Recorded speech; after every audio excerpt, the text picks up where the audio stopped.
What's up, guys? Welcome back. So we're on the last stretch on the GTO build. I'm doing the oil change. We put about 700 miles on it since I got it running. So getting its full first oil change, getting the oil, Brad pin oil out of it.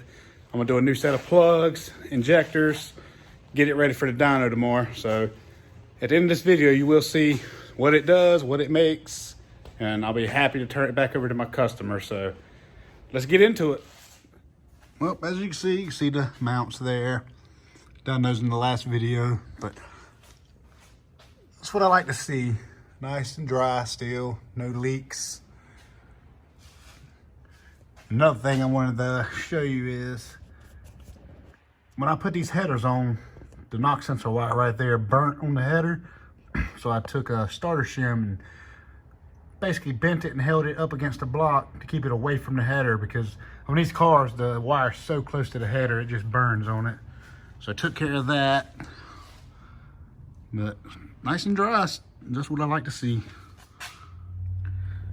I'm gonna be running a set of TR55 plugs and some VR1 2050. I know the 2050 seems a little high in weight for the winter, but that's all I actually could get today because I got late and I had a car up in Indian Trail, North Carolina at 9 o'clock in the morning. So I got to leave out of here, out of my shop at like 8 o'clock in the morning to get there. So this is really all I could get.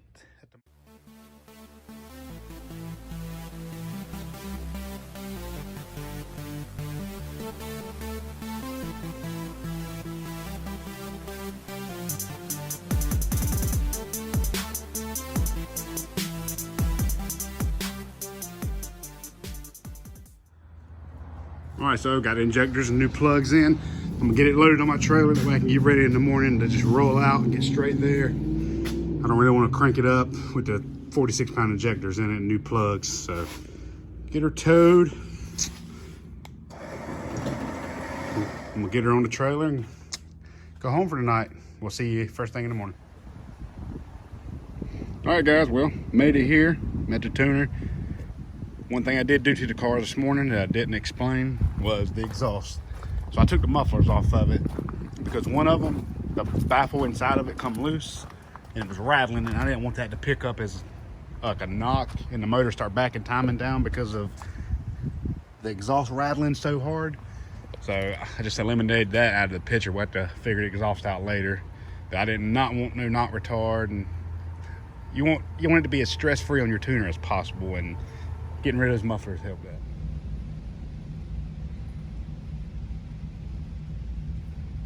I'm gonna leave traction control on. All right, so what we're doing right now is just putting a base tune in. We're gonna go do some driving around, do some drivability tests, and then we'll be on the dyno. Car strapped down. We've already done the partial throttle tuning.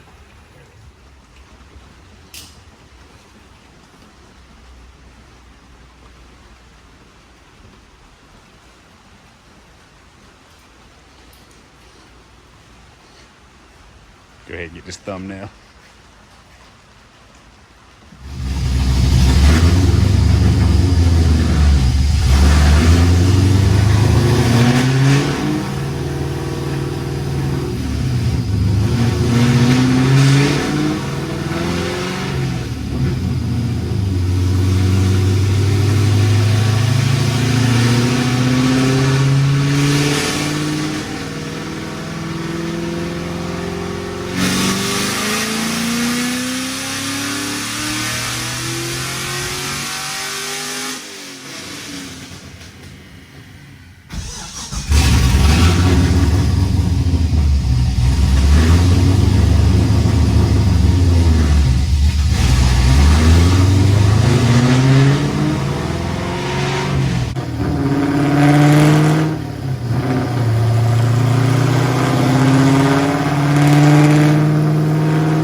444. That looks We good. just gain every time.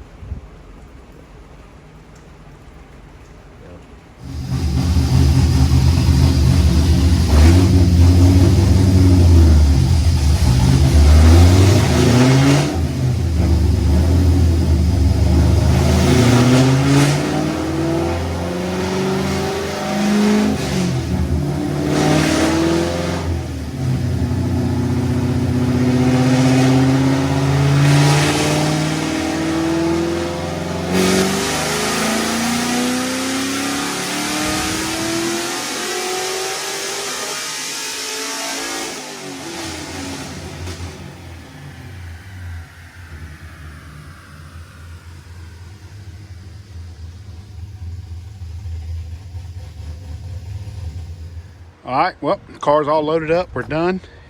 Dyno day went excellent. Like, no hiccups whatsoever. I mean, you couldn't ask for a better day. So it ain't but like 1 o'clock. I got here at like 9:30. Well, we probably got 2 hours in talking, just catching up. But you know, it was a very good day. We done, I think, a total of 4, 5, something like that pulls. The car's perfect. Made 448 horsepower. I think 428 torque. I'll throw it up right now. But big thanks to Larry here at LSX Performance and PCM Tuning. You know, he killed it on this one. So let's get it back to the shop. Well, it's the next day since we got it tuned and it's not raining anymore. So I was able to drive the car around a little bit.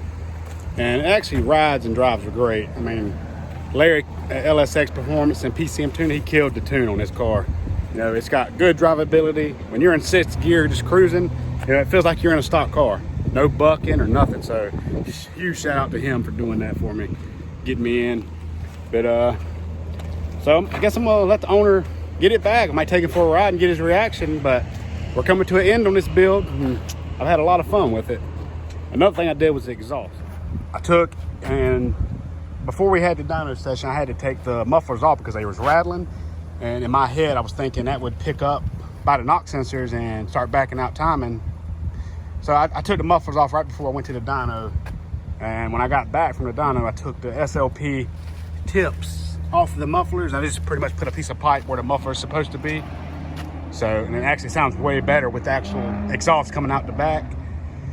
So I'm real happy with that. I'm not sure if he's gonna like it. Might be too loud for his preference, but I like it. So we'll find out if he's gonna put mufflers back on it or not. But I'm very surprised at how the SLP choked down on the inside the muffler. If I get a clip, I'll put it in.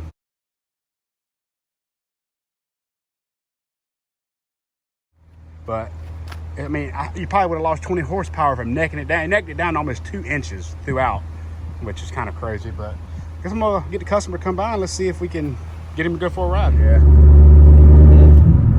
you'd be happy with it, that's for sure.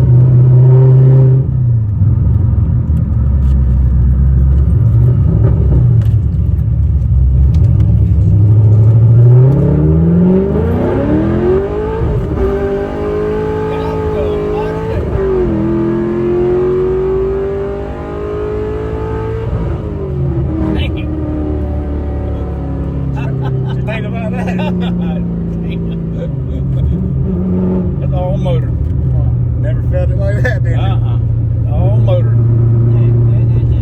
Whoa, that'll make the hair on your neck stand out. I like it. That's almost turning. Hell, what are you turning? 6,500. 65? Rev limiter set at 67.